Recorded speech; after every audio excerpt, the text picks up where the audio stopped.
Daouda Diédhiou, Baye Fall, porte-parole de la famille Ouyakan. Ouyakan se trouve dans le village de Mangoulen qui se trouve dans la commune de Tangori. Il faut le rappeler que ce village était un gros village qui en tout cas se rivalisait avec le village de Tchonkessil qui est devenu aujourd'hui une commune. Donc de tout le temps, ce village a eu une population plus ou moins supérieure ou égale à la population de Tchonkessil. Aujourd'hui, étant donné que Tchonkessil est devenu une commune, donc on peut oser dire qu'aujourd'hui c'est l'un des plus gros villages du département de Bignona ou de la région de Ziguinchor ou même de la Casamance naturelle. Donc ce village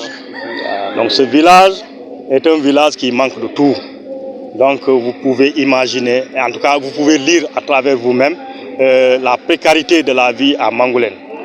D'abord du point de vue de la santé, les populations elles-mêmes se sont octroyées le poste de santé. Donc le poste de santé que vous voyez là est entièrement réalisé par les populations de Mangoulen, donc nos vieux, qui ne comptaient que sur l'agriculture. Et entre-temps, nous avons demandé à l'État de prendre en charge le personnel et une partie de l'équipement. Donc ça, c'est un aspect. Aujourd'hui, au moment où des gens, en tout cas, ne font que quelques mètres pour entrer dans une clinique, dans un hôpital, dans un centre de santé, Mangoulen est toujours à l'ère de la traditionnalité, à l'ère de la précarité. Vous avez visité vous-même le poste de santé que nous avons, qui est composé d'un dispensaire et d'une maternité, mais qui vraiment menace ruine. Aujourd'hui, même du point de vue de la sécurité, ce dispensaire ne l'assure pas. Donc nous sommes en train de faire tout pour en tout cas trouver des moyens pour reconstruire ce dispensaire, mais aussi de relever son plateau. Donc ça c'est un aspect. Sur le plan communication, donc à travers les routes et autres, Mangoulen ne bénéficie pas de plus de production. Et parfois même, on peut parler d'enclavement. Parfois même, on peut parler d'enclavement pour Mangoulen, car à certains endroits, les routes sont pratiquement impraticables, même avec un vélo, a fortiori une moto ou un véhicule. Donc ça, c'est le cri de cœur de toutes les populations de Mangoulen.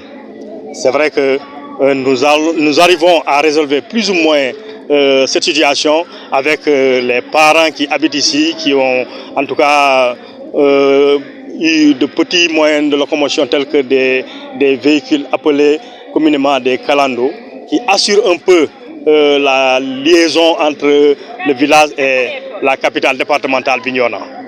Donc ça, c'est un fléau pour nous. Aujourd'hui, même si on a des malades à évacuer, heureusement que les anciens et amis de la Casamance nous ont octroyé une ambulance, mais c'était la croix et la bannière. Entre les quartiers, parfois on est obligé d'utiliser des charrettes pour évacuer des malades au niveau du poste de santé. Surtout pour ce qui concerne les femmes qui sont en période de travail, donc en période d'accouchement.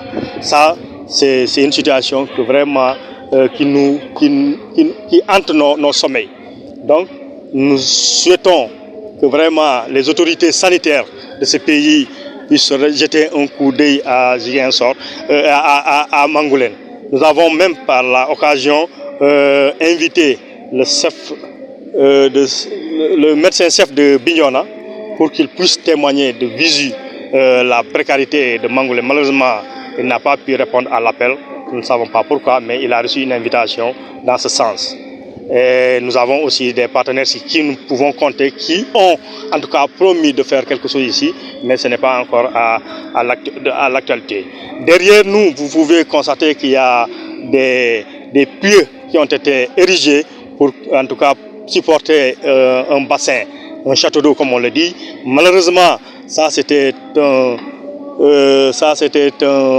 on nous avait miroité cela pendant la période de la campagne où l'équipe municipale sortante est venue nous assurer que nous bénéficions en tout cas de l'addition à l'eau. Malheureusement, c'était juste une manière de courtiser les populations pour se faire réélire. La preuve est que depuis bientôt 2 ans, nous avons que 4 poteaux qui sont érigés, aucun point filtrant. Donc nous souhaitons que l'État aussi nous regarde d'un bon œil pour que nous puissions en tout cas avoir en fin de compte ce château d'eau qui va alléger les souffrances des femmes. Parce qu'aujourd'hui, le seul puits d'ailleurs que nous avons autour en tout cas dans ce quartier, c'est le puits qui se trouve au niveau du poste de santé. Et je pense que sa profondeur peut atteindre au bas mot les 50 mètres. Donc toute la communauté ne peut pas s'approvisionner.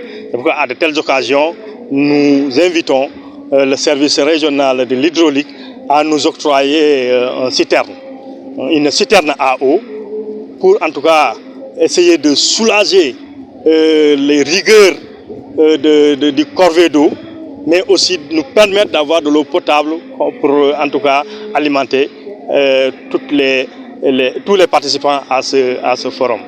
Donc ça aussi c'est un fléau pour nous. Nous souhaitons de vive cœur que les autorités étatiques puissent nous ériger très rapidement, en tout cas nous réaliser très rapidement ce forage qui nous a été miroité. Sur le point de vue de l'électricité, j'allais en venir. Cette année même, on a eu des justesses avec la bénédiction de nos fils qui travaillent à la Sénélec, ce groupe que vous entendez, le ronronnement. Donc chaque année, on est obligé de nous ouvrir à la Sénélec pour qu'ils puissent nous permettre d'alimenter les appareils afin qu'on puisse organiser cette manifestation dans des conditions en tout cas qui sont les meilleures. Mais il reste encore, c'est pourquoi nous souhaitons que l'électricité ne soit plus un luxe à Mangoulène, car c'est une nécessité. Cela nous permettra en tout cas de bénéficier des commodités de la vie telles que la télévision, la connectivité au téléphone. Aujourd'hui, le réseau il est sporadique. C'est à des points qu'on peut le trouver et nous pensons que tout cela est sujet du manque d'électricité. Si on avait l'électricité aujourd'hui, peut-être qu'on allait pouvoir très rapidement avoir une antenne pour en tout cas résolver le problème de la connectivité à Mangoulène. C'est la religion qui nous a réunis aujourd'hui. Nous ne pouvons pas nous adresser à vous sans évoquer la vétusté de la mosquée. Si vous faites un tour là-bas, vous allez voir 2 bâtiments qui servent de mosquée. Le plus ancien est l'œuvre de nos parents, comme je vous l'ai dit, qui ont construit le poste de santé. Donc c'est une réalisation qui date de 1972. Alors depuis lors, il n'y a pas eu d'évolution. Entre-temps, l'AMA, les Arabes du Koweït, nous ont accepté une mosquée. Quand ils sont arrivés, on les a sollicités de raser l'ancienne mosquée et de reconstruire une mosquée. Ils ont refusé cela pour dire qu'ils ne vont pas construire sur des ruines, mais ils construisent un nouveau bâtiment. Malheureusement, ce bâtiment-là a été beaucoup plus vieux que, en tout cas, celui que nous avons. Nous sommes en train de nous battre pour, en tout cas, en réaliser une nouvelle, mais nous ne pouvons pas ne pas compter sur les autorités étatiques, surtout dans le programme de l'État qui, aujourd'hui, est en train de moderniser les cités religieuses. Nous, on peut aussi dire que Mangoulène est une cité religieuse parce qu'en plus de cette ziara, il y a le gamou annuel de tout le village de Mangoulène qui se tient à cette mosquée et aussi tant d'autres choses parce qu'il y a une école arabe aussi. Donc les conférences religieuses aussi se tiennent à ce niveau. Donc on aimerait vraiment avoir un nouveau joyeux, en tout cas qui va faire la fierté des populations, mais aussi des fidèles de Mangoulène.